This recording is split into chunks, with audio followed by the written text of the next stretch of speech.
tahun ini memang itu semua karya-karya yang udah aku bikin gitu dari tahun lalu.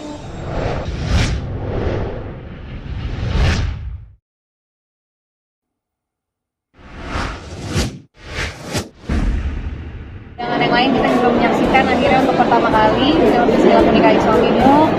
Aku happy banget, bener-bener menikmati hasilnya, seru juga ketemu sama banyak sekali rekan-rekan di sini.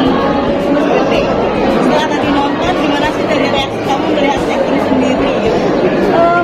Ini salah satu film yang paling challenging ya buat aku dari sisi emosional, pengalaman hidup dan lain-lain yang belum pernah aku alami sama sekali harus aku tuangkan di film ini. Jadi aku cukup penasaran melihat hasilnya, deg-degan juga sebenarnya. Tapi setelah nonton tadi overall aku enjoy banget nontonnya. Mungkin pesan apa yang pengen Kak sampaikan ke penonton dari film ini? Kalau pesan atau moral atau apapun dari film ini aku nggak bisa memberitahu atau mendikte teman-teman untuk mengambil pesan apapun dari film ini. Itu semua kembali ke masing-masing sih, siapapun yang menonton aku rasa pasti bisa paling tidak berempati sama karakter-karakter di film ini, bisa melihat alasan-alasan yang dibuat sama karakter kita masing-masing, keputusan-keputusan yang diambil, dan aku rasa paling tidak satu atau dua pasti ada lah yang sedikit relate gitu. At least emosi yang kita rasakan atau perasaan yang kita rasakan pasti ada yang bisa menyentuh teman-teman yang menonton. Dan memerankan karakter di sini, memerankan di sini, apakah ada pelajaran untuk diri pribadi juga sendiri? Banyak banget. Apalagi seperti yang aku bilang ya, ini karakter yang sangat menantang buat aku karena aku belum pernah ada di fase ini sama sekali gitu. Jadi banyak sekali riset-riset, observasi yang aku lakuin buat peran ini gitu. Terus setiap hari di lokasi syuting juga kita banyak diskusi sama Pak Benny, sama Syifa, Rizky, dan yang lain-lain gitu. Jadi benar-benar lumayan perjuangan lah istilahnya. Kedalamannya kayak gimana Kak Mika, riset yang dilakuin mungkin apa share-nya seperti apa? Iya, jadi di film ini pertama aku harus menjadi seorang wanita hamil dan itu aku pernah rasakan. Jadi itu pertama yang paling gestur besar yang harus aku pelajarin gitu. Itu yang paling berat sih karena aku belum pernah ngalamin. Jadi aku banyak tanya sama orang-orang yang udah pernah melewati, aku banyak nonton juga, cari-cari referensi kira-kira gestur seorang orang yang hamil itu seperti apa gitu. Terus dengan komplikasi-komplikasi yang aku alami di film ini juga, itu juga harus aku masukin ke karakter Hana gitu. Jadi banyaklah observasi yang kita lakukan sambil berjalan syuting pun kita masih banyak mencari-cari juga. Ada waktu dengan penderita kanker untuk bertanya kepada mereka?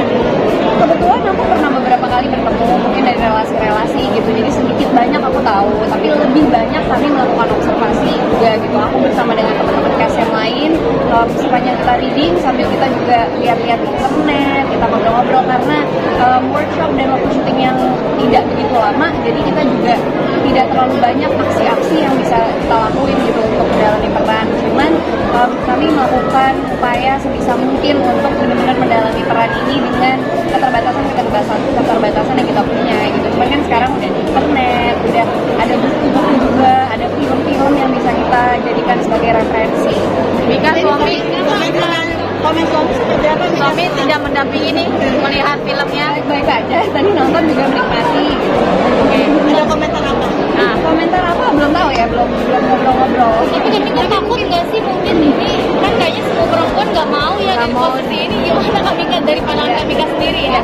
Karena seperti yang aku bilang, aku rasa seperti yang kita juga udah tahu ya, nggak ada perempuan yang mau berbagi gitu istilahnya. Cuman seperti yang tadi aku juga udah sebutkan gitu, sepanjang nonton film ini, aku rasa orang-orang pasti akan berempati dengan alasan-alasan yang dipilih oleh Hana, oleh Kathy, oleh Malik gitu. Itu pasti akan ada reasonnya gitu. Jadi bukan hanya karena kita pengen aja gitu terus kita ngelakuin gitu, enggak gitu. Jadi ada baiknya untuk menonton film ini jadi bisa mengerti keputusan kita sebagai individu itu apa gitu.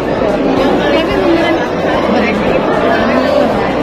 Yang paling sulit karakternya aja udah sulit banget nih. Seperti yang aku bilang tadi, aku mungkin belum mencapai di pengalaman hidupnya Hana ya. Amit-amit jangan sampai ya. Tapi banyak kayak proses-proses hidup yang belum pernah aku jalanin gitu dan udah dijalanin sama Hana. Jadi aku harus benar-benar research. Aku ngobrol banyak sama Pak Benny, ngobrol banyak sama Syifa dan Rizky yang hampir setiap hari kita satu scene bareng ya. Jadi kita bedah sama-sama gitu. Untungnya timnya sangat membantu banget sih. kalau untuk datang ke premier. Lumayan sedikit. Karakter Hana ini menjadi pelajaran sendiri nggak sih buat kamu? Pasti lah, pasti banyak. Setiap karakter yang aku peranin, nggak usah yang aku peranin ya, yang aku tonton atau apapun, pasti bisa jadi pelajaran buat aku sebagai individu di real life dan sebagai seorang aktor juga gitu. Jadi banyak hal-hal yang bisa dipelajarin dari setiap peran yang aku ambil. Nika, aura pengantin barunya masih kelihatan banget nih. Kenapa? Aura pengantin keluar banget nih, barunya Mika. masih terlihat. Seperti apa sih kebahagiaan yang kamu rasakan saat ini? Bahagia untuk film aku terutama, bahagia banget ya. Tapi mungkin mendalami karakter Hana itu kan sebagai ibu hamil dan penyakit kanker juga. Kakak jadi kayak ngerasa, oh ya rasanya begini ya jadi ibu hamil ya, oh begini ya jadi. Iya sih, itu yang lumayan berat sih buat aku karena aku benar-benar harus research dalam-dalam gitu, kayak gestur yang masukin harus aku keluarkan kayak kecil-kecil gitu. Itu kadang perlu diingetin terus gitu, setiap scene yang aku lakukan aku harus mengeluarkan gestur-gestur itu gitu. Kadang-kadang suka lupa diingetin sama Pak Benny gitu sih, paling hal-hal kecil-kecil kayak gitu sih. Ada keinginan gitu ya, Kak? Keinginan pengen seperti Hana itu juga nggak? Pengen secepatnya memiliki anak, jangan memiliki anak. Oh pasti lah, aku rasa. Ini berapa hari menjelang menikah itu ada perubahan nggak sih dalam hidup? Kita ngobrolin film aja ya guys. Ngobrolin film aja. Ini kan Syifa kan sama Rizky kan pacaran, kira-kira kamu bakal bertemu lagi nggak? Ini lucu sih, aku sama Syifa malah deket banget gitu. Malah Rizky yang kadang-kadang suka kayak mengikuti kita terkeliling karena dia cowok sendiri gitu ya. Jadi aku sama Syifa lebih banyak berinteraksinya dengan perempuan ya. Jadi banyak banget topik-topik yang kita obrolin gitu. Jadi aku sama sekali nggak merasa canggung, mereka berdua profesional banget. Aku juga tahu mereka juga memang pacaran in real life, cuman mereka nggak menganggap aku kayak outsider sama sekali. Justru bener-bener malah aku diajakin ngobrol gitu. Jadi nggak ada canggung sama sekali. Tapi mungkin tipsnya apa sih? Profesional banget dari data langsung kayak jet lag juga terus kerja gitu ya. Besok ada lagi kan? Pekerjaan, jadi harus dilakukan. Memang aku happy banget mau nonton film sendiri, pasti happy banget. Tapi memang tahun ini banyak banget film yang mau dikeluarin sama Kamika ya. Lumayan. Tapi memang aku kebanyakan udah syuting dari tahun lalu, cuman mungkin memang baru tayang di tahun ini gitu, dan keluarnya lumayan berdekatan. Ini ada pernikahan juga nggak sih bisa dibilang? Apa tuh? Sebuah kado pernikahan gak sih? Enggak sih, itu udah dari tahun lalu kok ini jadwalnya. Tapi mungkin ada golden memories kakak saat syuting kemarin. Banyak sih, yang paling aku ingat kan ini kita scene-nya berat dan emosional ya. Waktu itu kita syuting di bulan puasa, aku ingat banget.